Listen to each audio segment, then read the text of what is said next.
Les prises de parole en public demeurent un exercice challengeant pour beaucoup de personnes.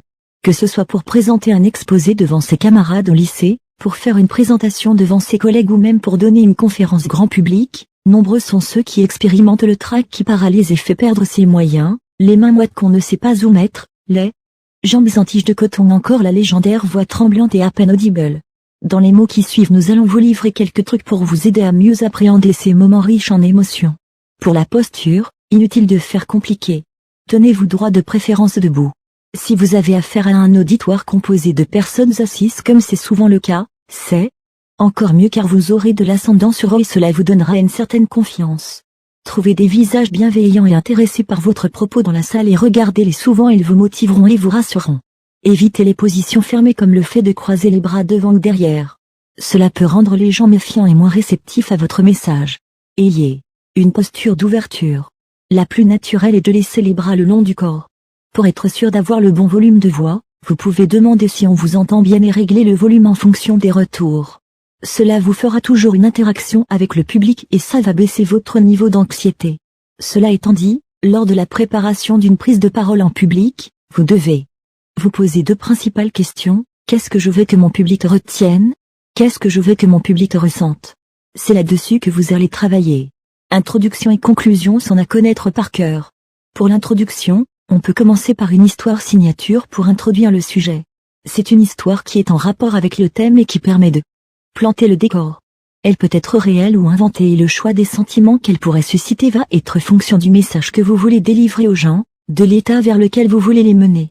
Vous pouvez également partir de statistiques ou d'une citation judicieusement choisie. Pour la conclusion, faites un bref retour sur les points abordés, un appel à l'action, une question qui donne matière à réflexion. L'introduction se rédige en dernier parce que ce n'est qu'à la fin du travail qu'on sait vraiment de quoi on a parlé et donc on peut mieux l'introduire. Pour ceux qui ont déjà l'habitude de rédiger l'introduction dès l'entame du travail, ils peuvent toujours le faire mais il faudra y revenir une fois le travail achevé et voir si quelques modifications ne seraient pas les bienvenues pour que l'ensemble soit cohérent de bout en bout. Être capable de résumer en 3 phrases tout son travail montre qu'on l'a bien compris. Parlez d'abord de l'autre car on s'adresse à lui. Évitez l'emploi récurrent du pronom personnel je car l'autre s'en fout. Conclure en parlant de votre interlocuteur ou de votre auditoire l'intéressera davantage. Si vous avez un trou de mémoire, au cours de vos présentations, faites un compte à rebours, 20, 18, 16, 14, et en général ça revient tout seul. Ça marche parce qu'à ce moment-là vous focalisez votre attention sur autre chose au lieu de rester bloqué sur votre trou de mémoire. Rassurez-vous, cela n'est pas aussi long que l'on pourrait le croire. C'est l'affaire de quelques secondes. En plus, cela permet à notre auditoire de prendre le temps de comprendre ce qu'on a dit précédemment. Parfois on pense que parler sans faire de pause est l'idéal et que cela témoigne de notre maîtrise du sujet. Alors qu'on oublie que les gens ont besoin de temps parfois pour assimiler les quantités d'informations que nous leur livrons. Prenez au moins le temps de bien respirer quand vous parlez. Une chose que vous ne savez peut-être pas, est que quand vous parlez à des gens, leur respiration se synchronise à la vôtre au bout d'un moment. Par conséquent, si vous respirez comme si vous faisiez un sprint, eux aussi commenceront à respirer d'eux-mêmes et cela se fera naturellement. Vous comprenez bien aisément que cela engendrera un malaise qui vous stressera davantage. Si jamais votre idée oubliée ne revient pas après le décompte, vous pouvez dire à l'auditoire que vous avez oublié ce que vous deviez dire. Ça arrive à tout le monde.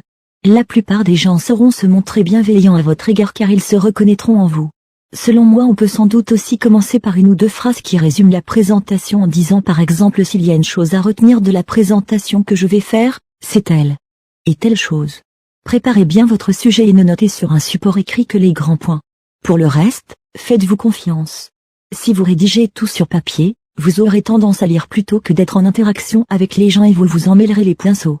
Préparez bien la partie de questions-réponses et si jamais vous n'avez pas la réponse à une question, à laquelle vous n'avez pas pensé lors de votre préparation, ce n'est pas grave. Vous n'aurez qu'à simplement avouer votre ignorance sur la question.